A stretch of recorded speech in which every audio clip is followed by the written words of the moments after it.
Olá pessoal, tudo bom? Então, vamos dar continuidade à aula que fala sobre a formação dos estados modernos. Você tem que dar uma olhadinha na aula anterior, onde eu falo a primeira aula da formação dos estados modernos, entrando naquela questão medieval e saindo da idade medieval para a idade moderna, né? Onde é ali que são formados os estados modernos. Mas isso aí foi na aula passada, então estou tentando só falar para vocês para darem uma olhadinha na aula passada, ok? Formação dos estados modernos 1. Aqui é a aula Formação dos estados modernos 2, onde eu estou falando dos estados modernos, como eles são mesmo, como eles são constituídos os estados modernos. Como é que ele é feito o Estado moderno, né? Quais são os principais elementos dos Estados modernos?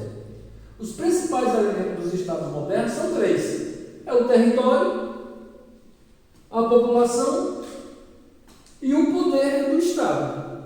O Estado tem que ter um poder. Então, o território é aquele que são habitados pela população.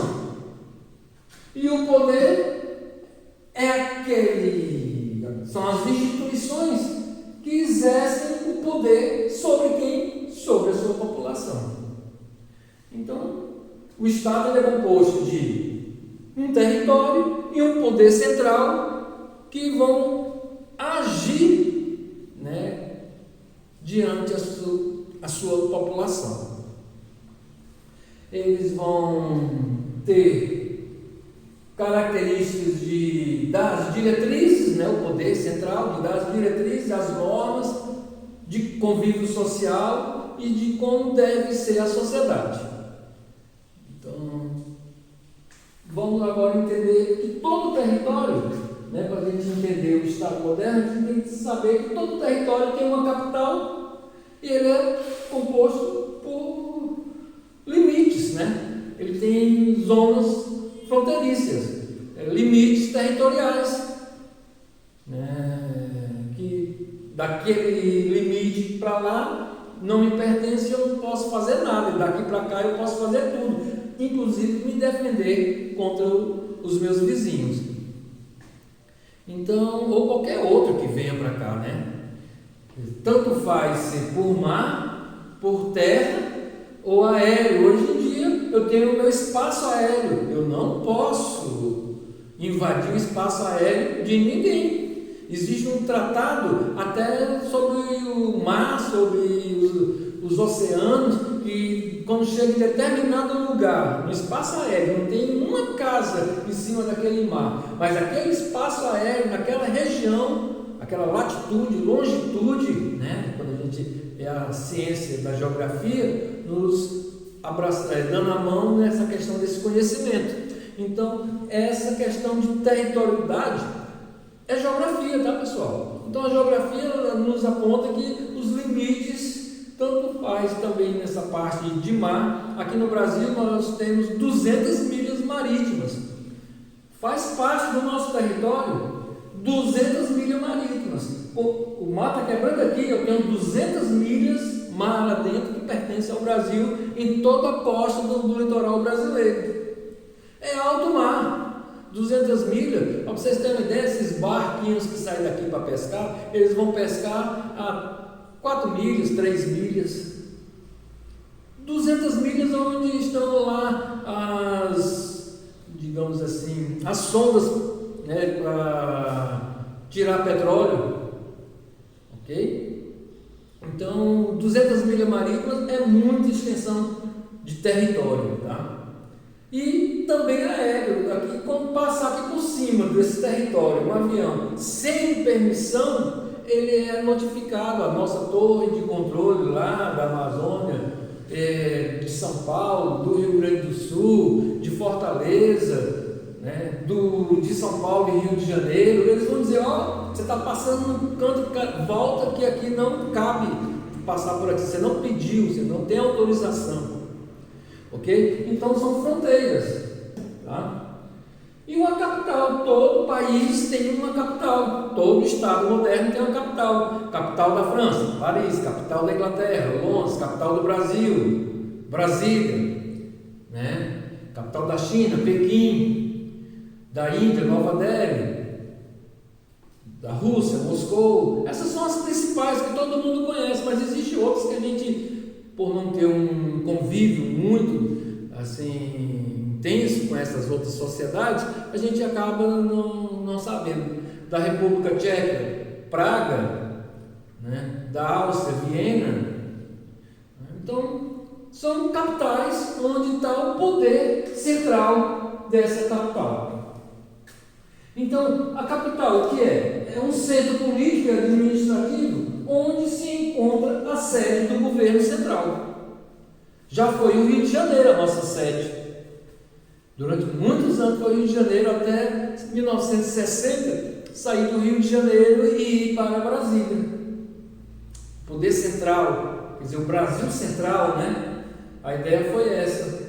E não mais só o Brasil litoral, porque o Brasil primeiro foi feito pelo litoral, né? Para depois conquistar o sertão, o interior do Brasil. Então, isso aí foi uma questão de colonização portuguesa, que não tinha interesse de colonizar, de desenvolver o Brasil apenas só na área litorânea mesmo, né? Essa é a história do Brasil. Vamos lá. Então, fronteiras. Tem que ter uma polícia que marca onde termina um estado e começa o outro. A Polícia Federal cuida disso, né? Ela cuida da questão de defesa dos limites das fronteiras. Com Venezuela, com a Colômbia, com a Argentina, com a Bolívia, com o Uruguai, com o Paraguai. São os países que a gente faz divisa fronteiriça, né?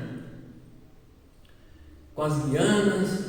Então, a Polícia Federal está lá para coibir os contrabandos, a sonegação de impostos, essas coisas. E se por acaso precisar de uma ajuda, ela também está militar, de forma militar, né? Existe as armadas para isso. Exército, Aeronáutica e Marinha, elas estão estrategicamente colocadas em alguns lugares do nosso país. Por exemplo, Rio Grande do Sul tem uma grande base aérea em Canoas e Santa Maria. São Paulo também tem. Rio de Janeiro, aí Fortaleza tem outra grande.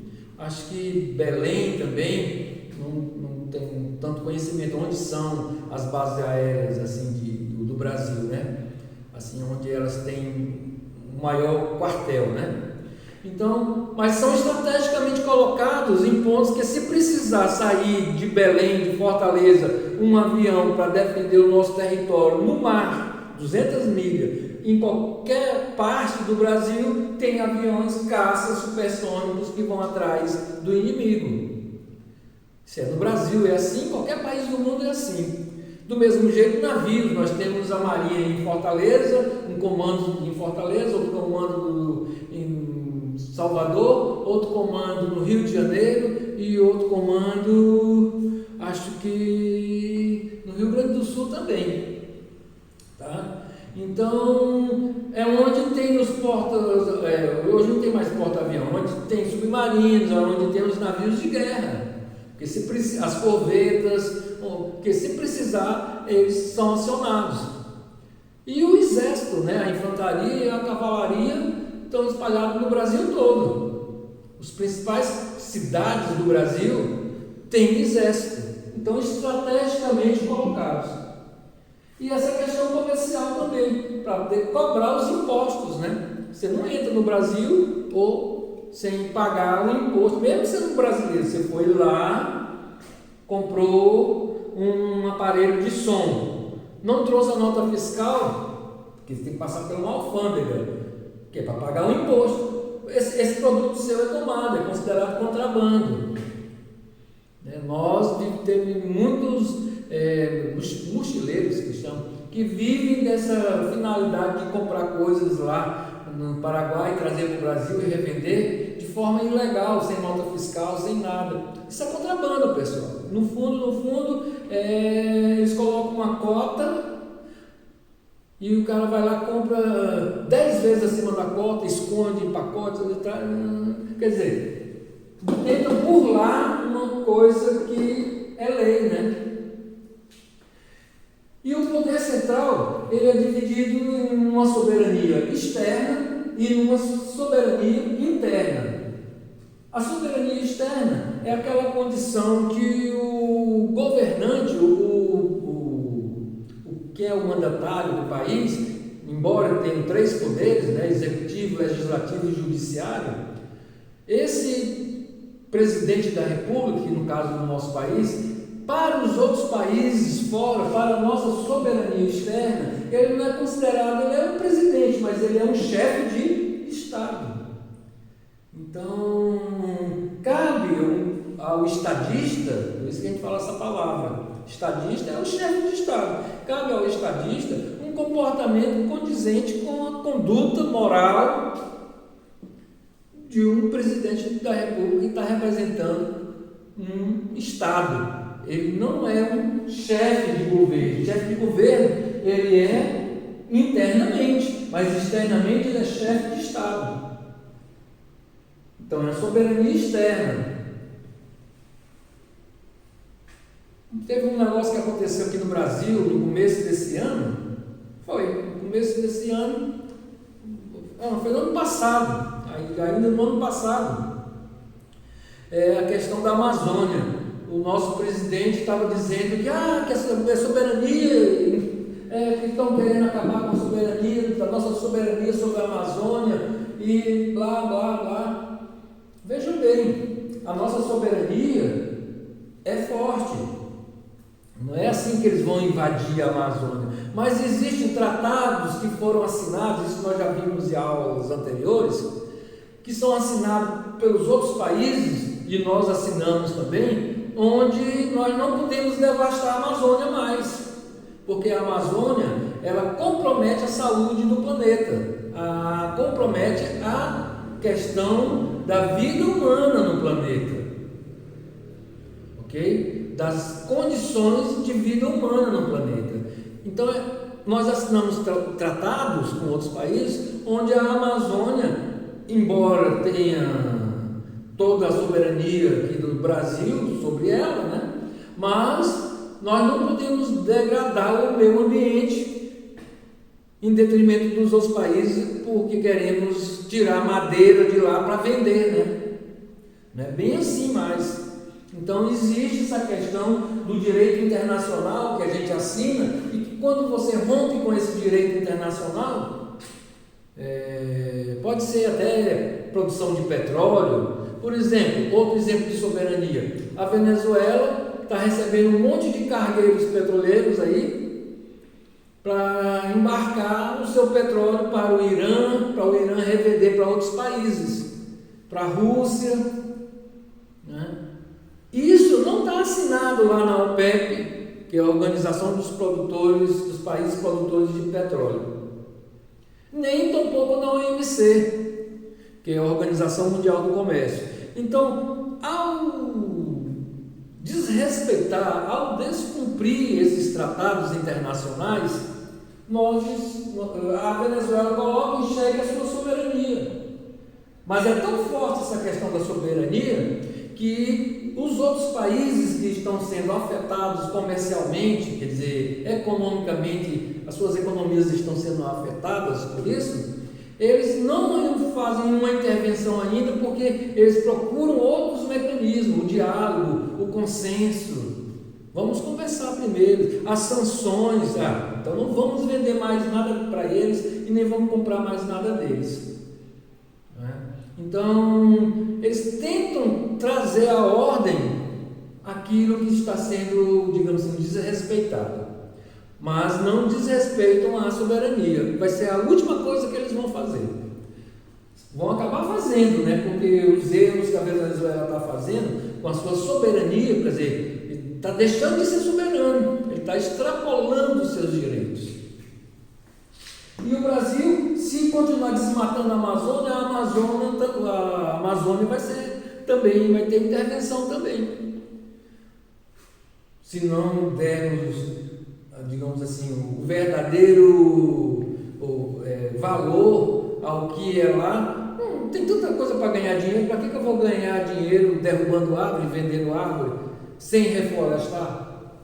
E uma árvore que demora 400 anos para ficar adulta, uma maçaranduba, um ipê roxo, um angelim em pedra, mogno, essas madeiras de lei, demoram 200, 300 anos para ficar adulta, uma árvore, né? Aí vai lá e em 1 hora, 2 horas passa uma motosserra e derruba uma árvore que 5 homens não conseguem abarcar a árvore. É desumano fazer isso. Essa desumanidade, ela tem que ser proibida. Se não existe um governo, uma soberania, um chefe de Estado que veja isso com responsabilidade, que não seja responsível a essas demandas ambientais, então ele tem que sofrer intervenção mesmo. Sou contra, mas infelizmente é no nosso país que isso está acontecendo.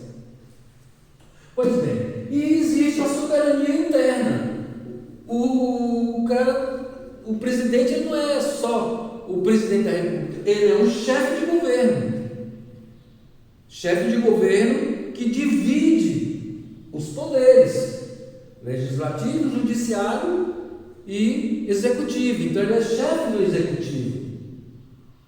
E veja bem, ele é chefe de executivo, mas ele delega a outros ministros, que são secretários de Estado, também poderes. Ministro da Economia, ministro da Fazenda, ministro do Planejamento, ministro da Casa Civil, ministro da Justiça, que ainda há pouco estava tendo problema, ministro da Saúde, que está tendo problema ainda. Quer dizer, ele é chefe, mas ele divide o poder com outros. E divide o poder com outros poderes, outras instituições. O judiciário, por exemplo. O judiciário que já divide o seu poder em várias instâncias. Primeira instância, segunda instância, terceira instância, Justiça Federal e Supremo Tribunal Federal. Quer dizer, não existe só o Supremo, existe a Corte Suprema, mas existe outras cortes. O próprio ex-ministro da Justiça era da primeira instância, um juiz da primeira instância lá, da instância da Justiça Federal, no caso, não da Justiça Estadual, tem estadual também. Então ele era um juiz federal, mas de primeira instância. A segunda instância, onde ficam os desembargadores, é em Porto Alegre, dessa Justiça Federal lá da região sul. Ok? Então tá, é dividido esses poderes. E tem o poder legislativo, que também é dividido. Nós temos a Câmara Federal e o Senado Federal. O Senado Federal tem as mesmas forças da Câmara Federal. Um fiscaliza o outro, um faz lei, o outro também faz. Mas cabe ao Senado Federal julgar o presidente da República se a Câmara Federal mandar o processo para eles. Quem vai julgar é o Senado. Mas nós temos as câmaras estaduais, deputado estadual, e nós temos ainda os vereadores, as câmaras municipais. Então o legislativo também está subdividido, o poder do legislativo. Aí quando chega o chefe de governo e quer, por exemplo, acabar com o isolamento social, essa questão do isolamento social esbarra naquela questão que eu disse, que o poder é dividido, tem uma coletividade, existe uma generalidade que diz assim, não posso acabar com o isolamento porque não tem leito aqui no meu estado para tratar tanta gente. Aí o outro estado diz a mesma coisa, o outro estado também diz a mesma coisa. Aí a minha vontade individual, ela não vai prevalecer porque existe uma coletividade que tem uma generalidade num outro tipo de pensamento. Aí esse poder, essa soberania interna, ela deixa de existir um pouco, porque cai na mão do outro poder, que é o judiciário, que vai dizer, de fato, os governadores é que sabem dos problemas dos seus estados, deixa eles lá. Eles decidem quando deve abrir isso ou fechar aquilo, ser mais rigoroso ou menos rigoroso. E aos prefeitos também, porque ele é governador, Casa Grande, né, aqui no Espírito Santo, ele é governador do estado todo, mas aqui o prefeito de Pedro Canário, que é esse município que a gente está, ele pode decretar que o comércio abre metade da rua um dia, metade na outra. Ele também está livre para fazer o que ele quer, embora aqui esteja muito casado com o governo do estado, que não está casado com o governo federal. Mas é que o governo, o chefe de governo, ele tem que saber que a soberania dele também é dividida, né? Ele é soberano até um certo ponto, mas ele tem essa soberania, ok? Basta não infligir essas questões, que a lei ela é positiva, como nós vimos em aulas anteriores. A lei é para todos, é a prerrogativa dele, mas quando ele fere alguns preceitos sociais, algumas coisas que vão de contra a coletividade, de contra a generalidade, aí ele entra em xeque nessa questão da sua soberania interna, como entra em xeque na questão da soberania externa, quer dizer, como terra de fora, quando ele está descumprindo tratados que já foram assinados anteriormente, antes dele, para a conservação do meio ambiente, por exemplo. Então, para Durkheim, esse autor nós já estudamos. O conceito de Estado é o quê? É um elemento agregador moral da sociedade e que estaria acima dos interesses individuais. Pessoal, esse é um dos conceitos, ele é o mais antigo dos teóricos da sociologia, é Durkheim. Depois dele vem Marx, e depois de Marx vem Weber. Mas Durkheim ele foi muito perspicaz a dar esse conceito, porque é o seguinte, é um elemento agregador. O Estado é que une de forma moral a sociedade que está acima dos interesses individuais. Não é moral eu não me importar com o número de pessoas que morrem. Não é moral porque está no meu quintal, eu não cuidar da minha piscina e deixar que os mosquitos da dengue contaminem os meus vizinhos e morra até uma criança por causa da dengue, ou um velho, ou o meu próprio amigo vizinho. São questões morais que nós temos que nos ater. Então, o que é o Estado? É aquele poder que, de forma a agregar, para unir a todos de forma moral. Porque às vezes o que a gente quer é a moral, né? Não é só a moral da boca para fora. É essa questão de você saber que usar máscara, né? Usar a máscara é uma questão de respeito ao outro. É uma questão moral. Tá? Então, nós brasileiros, latino-americanos, a gente tem uma coisa que é muito séria, é essa coisa do descumprimento das regras e das normas, porque nós tivemos uma herança, a herança da igreja, né? O catolicismo, ele era descumprido desde o início lá da Idade Média até o final dele, assim, no final não, que ele desiste. Quando nós saímos da Idade Média para a Idade Moderna, contemporânea e atual, quer dizer, desde lá, o catolicismo tem essa questão assim, eu sou católico no final de semana, mas eu pratico alquimia medieval, né? Alquimia, que era proibido pelo catolicismo. Eu pratico astrologia, que era proibido, fazia as escondidas, né? Quer dizer, essa questão do descumprimento é uma herança que a gente dá, que a gente latino-americano, como nós não tivemos nossas revoluções ainda, nós somos um país que saímos do feudalismo por uma consequência, porque o feudalismo acabou no mundo, foi um animal que virou extinção, né? Mas a nossa sociedade ainda é esse ranço do feudalismo. o pai que manda em tudo, o patriarca, proíbe o filho de sair de casa, espanca a mulher, faz horrores, né? É o dono da terra. Né? Então, essas questões de heranças malditas, né, no caso.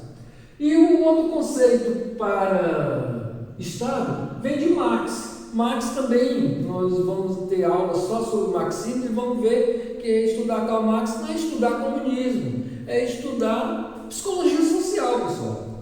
Só que ele é mais antigo do que a psicologia social. Assim, ó, esse cara, esse outro aqui, esse aqui, a gente está estudando psicologia social. Então, Marx ele tem uma teoria que é embasada no materialismo histórico, quer dizer, é a concretude da história, é o que a gente tenta fazer, é o que eu tento fazer com vocês, é um neomarxismo ou um virtual marxismo, um materialismo, né? Um compreensivo de Max Weber. Então, para Marx, o aparelho estatal é um comitê, um escritório de negócios da burguesia. O Estado é que está lá aberto para os grandes empresários, para a elite, para os banqueiros, para os capitalistas irem lá e tentar. Aqui no Brasil se confunde público e privado, então eles vão para corromper mesmo, né? A maioria das vezes pagam campanhas de forma caixa 2. Aqui no Brasil nós temos exemplos para tudo que é ruim nessa questão de público e privado, essa mistura, essa herança lá de colônia nossa. América Latina toda é assim, mas aqui no Brasil é muito forte isso. Aí Marx diz que o Estado é um comitê de negócios do capitalismo, da burguesia. Semana passada, os 50 maiores indústrias do país, os seus representantes, tiveram uma reunião com o presidente da República para forçar o presidente, junto à Câmara dos Deputados, a tomar medidas contra essa questão da produção deles estarem praticamente paradas. A automobilística foi uma que parou, não se produz mais carro no país. Aí, para não fechar essas fábricas, essas indústrias, eles foram ter essa reunião com o presidente. Então, é o que o Marx disse. É um gabinete, né? É um comitê de negócios. Essa é a visão marxista, o conceito marxista do que é o Estado. Ok? Que a gente vai estudar e depois a gente vai ver outros conceitos.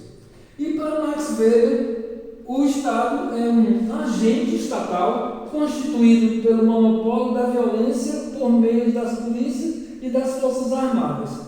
Quer dizer, para Weber, Max Weber, e aqui é Karl Marx, para Max Weber, Weber diz que